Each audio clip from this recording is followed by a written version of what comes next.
Welcome back जनाब। और जरा हम नजर डाल लेते हैं खला में। खला से वो वाली खला जमीनी बातें वॉइड नहीं, हाँ हम जरा ऊपर चलते हैं। अब जरा पाकिस्तान की खलाई सलाहियतों में एक और अहम संग मील जनाब सुपार्को ने दूसरा मकामी तौर पर तैयार किया गया सैटेलाइट EO2 कामयाबी से लॉन्च कर दिया है। ये देखें जनाब मनाजिर अपनी स्क्रीन पर। सैटेलाइट को चीन के यांगजांग सी शोर सेंटर से खला में रवाना किया गया और पाकिस्तान की खलाई महारत की ये अलामत है। इसके ज़रिए पाकिस्तान की ज़मीन के मुशाहिदे और इमेजिंग की सलाहियत में इजाफा होगा। देन ये सैटेलाइट मनसूबाबंदी और वसाइल के इंतजामात के लिए अहम डेटा भी फराहम करेगा। और पाकिस्तान ने जनवरी 2025 में EO1 सैटेलाइट लॉन्च किया था, तो इस ईयर ये this is the second one. तो इसी हवाले से चलें जी बात कर लेते हैं। डायरेक्टर पेलोड्स पाको वकास महमूद साहब हमारे साथ मौजूद हैं। Thank you so much Waqas साहब ज्वाइन करने के लिए। थोड़ा सा हमें बताइएगा, लॉन्चिंग ज़ाहिर है खुद इन्हिसारी की तरफ एक कदम भी है। इस सैटेलाइट की क्या अहमियत है, क्या मालूमात हमें मिल सकेंगी और मजीद इस बारे में आप क्या बताएंगे? EO2 सैटेलाइट जो है वो हमने गुज़श्ता साल 3 रिमोट सेंसिंग सैटेलाइट लॉन्च किए थे, EO1, S1, HS1। EO2 satellite जो है वो बेसिकली उसी फ्लीट में एक नई एडिशन है और वो तीनों सैटेलाइट बेसिकली सन सिंक्रोनस सैटेलाइट थे। सन सिंक्रोनस सैटेलाइट की एक लिमिटेशन ये होती है कि वो ज़मीन पर किसी ख़ास मकाम को एक ख़ास वक्त में देख पाता है। ये फ़र्ज़ किया EO1 अगर मैं एक जगह की इमेज लेना चाहता हूँ तो तकरीबन 10 साढ़े 10 बजे वो हमेशा उसी टाइम पर उस जगह की इमेज देगा। ठीक है। तो इस लिमिटेशन को ओवरकम करने के लिए EO2 को डिज़ाइन किया गया और इसका ऑर्बिट हमने इस तरह से डिज़ाइन किया है कि बजाय इसके कि हम सुबह के वक्त में इमेज लें, हम शाम के औकात में या दिन ढले जो है उसी मकाम की दोबारा से किसी भी टाइम तस्वीर ले सकें। जी, मतलब दोपहर के वक्त में दोबारा से उसी जगह की तस्वीर ली जा सके। अच्छा, और किस तरह की जब हम कुदरती आफात की बात करते हैं, पिछले साल हमने देखा कि सवेयर फ्लड्स थे, अनप्रेसिडेंटेड रेनफॉल था, बहुत तबाही मची। किस एक्सटेंड तक फॉरकास्टिंग की जा सकती है सैटेलाइट की मदद से?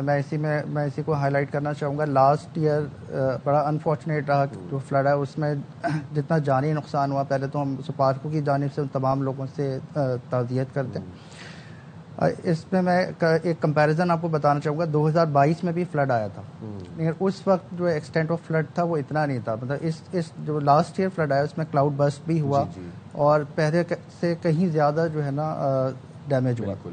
लेकिन जो जानी नुकसान था वो 2022 के मुकाबले में इस मरतबा क्योंकि सुपार्को के पास डाटा अवेलेबल था तो हम जानी नुकसान को 50% तक कम कर पाए और मजीद भी इसमें बेहतरी लाई जा सकती है। अच्छा, थोड़ा सा हमें समझाइएगा वो मैकेनिज्म क्या था कि जानी नुकसान को आप उस डेटे की मदद से जो है वो कम कर पाए? इसमें यह है कि हम ये आइडेंटिफाई कर सकते हैं कि कौन से एरियाज जो हैं वो सेफ़ हैं, कहाँ पे इवैक्यूएशन की जा सकती है, कहाँ पे रिलीफ कैंप्स बनाए जा सकते हैं, कितनी देर में वहाँ पे सैलाब का पानी पहुँच रहा है ताकि हम लोगों को इवैक्यूएट कर सकें और शेल्टर पे प्लेस कर सकें। इसी तरह एक दूसरी अहम जो माइलस्टोन है वो ये है कि फ्लड के बाद जो रिहेबिलिटेशन है वो पहले के मुकाबले में काफ़ी स्पीडी हो सकी, काफ़ी स्पीडीली पॉसिबल हो सका, वो लोगों को दोबारा से वापस लाके बसाया जा सका। तो हाई रिस्क एरियाज हम आइडेंटिफाई कर सकते हैं। अच्छा, और EO2 से हम मजीद किस तरह से ये इसकी एफिशिएंट बना सकते हैं इस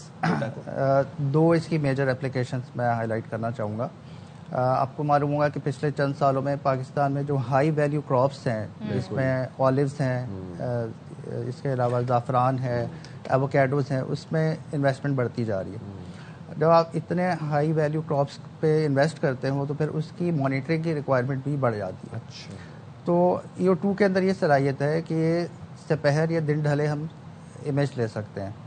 इससे ये मुमकिन हो पाएगा कि हम पूरे दिन गुजरने के बाद हम ये देख सकेंगे कि एक फसल ने कितनी सोलर एनर्जी एब्जॉर्ब की, उसमें से कितने % को उसने न्यूट्रिशन में कन्वर्ट किया, ताकि इससे मैं फसल की सेहत के बारे में जान सकता हूँ और जो एक्सपेक्टेड पैदावार है उसके बारे में मुझे प्रिसाइज अंदाज़ा हो सकता है।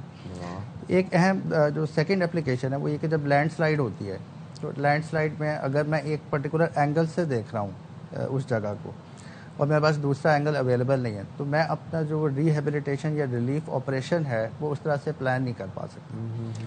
लेकिन EO2 से मेरे पास ये सलाहियत आ जाएगी हमारे पास कि हम एक डिफरेंट सोलर एंगल के साथ उसी पॉइंट पे इमेज ले सकते हैं اور وہ جو ایریا اگر خدا نخواستہ ولنریبل ہے یا وہاں پہ رسک ہے میں اس کو آئیڈینٹیفائی کر سکتا ہوں اور میں اپنا جو ریسکیو آپریشن ہے وہ پھر ہم اس لحاظ سے پلان کر سکتے ہیں تاکہ ہم منیمم ڈیمیج اور موسٹ ایفیشینٹ طریقے سے جو ہے وہ ریسٹور کر سکیں. یعنی کہ ہم یہ سمجھیں کہ کسی بھی سچویشن میں منصوبہ بندی پلاننگ یا جو وسائل کا جو ایک کہتے ہیں نا نظام ہے اس کے بارے میں یہ بڑا معاون ثابت ہو سکتا ہے. جی بالکل. اوکے تو ابھی پچھلے دنوں ہم نے یہ بھی دیکھا تھا کہ پاکستان نے جی 2 ہمارے خلاباز ان کے نام شارٹ لسٹ ہوئے تھے, ان کی ٹریننگ بھی متوقع تھی, تو اس حوالے سے کچھ ڈیولپمنٹ ہوئی ہے؟ جی اس حوالے سے یہ ہے کہ دونوں جو ایسٹروناٹس ہیں وہ ان کو ہم چائنا روانہ کر رہے ہیں اگلے مہینے. وہاں پہ جو ایسٹروناٹس چائنیز ایسٹروناٹ سینٹر ہے وہاں پہ وہ ٹریننگ لیں گے 6 مہینے, اور اس کے بعد اکتوبر میں ہم پلان ہے چائنیز مشن ہے جو ان کو خلا میں لے کے جائے گا اور پاکستان کا فلیگ جو ہے وہ اسپیس میں جائے گا انشاءاللہ. اچھا ذرا یہ بتا دیجیے گا کہ ہم EU2 کو اور کس کس پرپز کے لیے استعمال کر سکتے ہیں؟ ایک تو یہ امیجنگ ہو گئی, ڈیٹا کلیکشن بھی ہو گئی, اور کس لیے استعمال کر سکتے ہیں؟ دیکھیں گورنمنٹ کی طرف سے تو میں 4 میجر ایریاز آئیڈینٹیفائی کیے گئے. ایک تو ماحولیاتی تبدیلی, صحیح ہے, جس سے پچھلے چند سالوں میں پاکستان ورسٹ ہٹ کنٹری رہا ہے, اور دوسرے نمبر پہ جو ہمارے آبی وسائل ہیں اس کی مینجمنٹ, تیسرے نمبر پہ پھر جو ہمارا ایگریکلچر ہے اس کی مانیٹرنگ, اور چوتھے نمبر پہ جو ہے ہماری جو اربن پلاننگ ہے جو شہری آبادی کا دباؤ بڑھتا جا رہا ہے. اسی طرح انفراسٹرکچر جو پرانا ہے وہ اوور ہال کی ضرورت ہے اس کو. تو باقی جتنے بھی اپلیکیشنس ہیں وہ اسی کے ہی آف شوٹس ہوں گے, وہ کہیں نہ کہیں انہی ڈومینس کے اندر فال کریں گے اور جو ہم یوزرز تک اس کا بینیفٹ پہنچا سکتے ہیں. اور ابھی تو ظاہر شروعات ہے, ابھی ہم نے سیٹلائٹ 1 کی بات کی, پھر یہ TO1 ہے آئی گیس اس کی بات کی, پھر ایک اور کی آپ نے بات کی EO2 ہے, اس کی بات آپ نے کی. مزید کیا ہے پائپ لائن میں؟ مزید بھی جلدی خوشخبری آپ سننے کو ملے گی آپ کو, مزید خوشخبریاں بھی جلدی. ڈفرینٹ جو پروجیکٹس ہیں وہ پائپ لائن میں. اصل میں یہ سفر شروع ہوا تھا 2022 میں, جس وقت کووڈ تھا, لاک ڈاؤن تھا, اور ایک طرح سے جو ہے اسٹینڈ اسٹل پہ پوری دنیا تھی. اس وقت سیٹلائٹ کی اہمیت کا اندازہ ہوا. جب آپ فزیکلی کہیں وزٹ نہیں کر پاتے, آپ فزیکلی جا نہیں سکتے, آپ آن گراؤنڈ دیکھ نہیں پا رہے کسی جگہ کو, تو اس وقت سیٹلائٹ کی اہمیت کا اندازہ ہوا. تو پھر 2022 میں یہ پروجیکٹ جو ہے کنسیو کیا گیا کہ ہمارے پاس اپنا ایک ریموٹ سینسنگ سیٹلائٹس کا پورا فلیٹ ہونا چاہیے, جس سے کہ ہم پلاننگ اور مانیٹرنگ کو زیادہ بہتر طریقے سے کر سکیں. تو اس وقت سفر کافی مشکل تھا, بہرحال کووڈ تھا, سپلائز بند تھی, فیکٹریز بند تھی, کمپوننٹس آ نہیں رہے تھے. تو ایک طرح سے یہ جتنا میگا پروجیکٹ کنسیو کیا یہ نیکسٹ ٹو امپاسبل لگتا تھا, لیکن ہماری مینجمنٹ نے کانفیڈنس رکھا اور ان کی کنوکشن تھی کہ نہیں ہمیں یہ کر کے دکھانا ہے.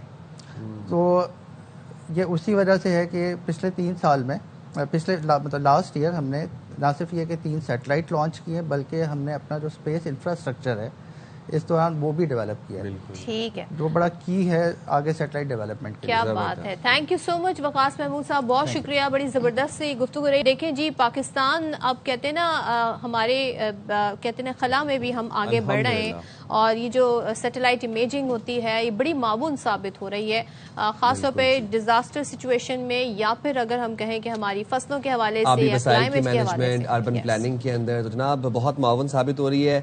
Best of luck to SUPARCO, اور ہم ہوپ کرتے ہیں, امید کرتے ہیں کہ سپارکو اسی طرح پروگریس کرتا رہے گا.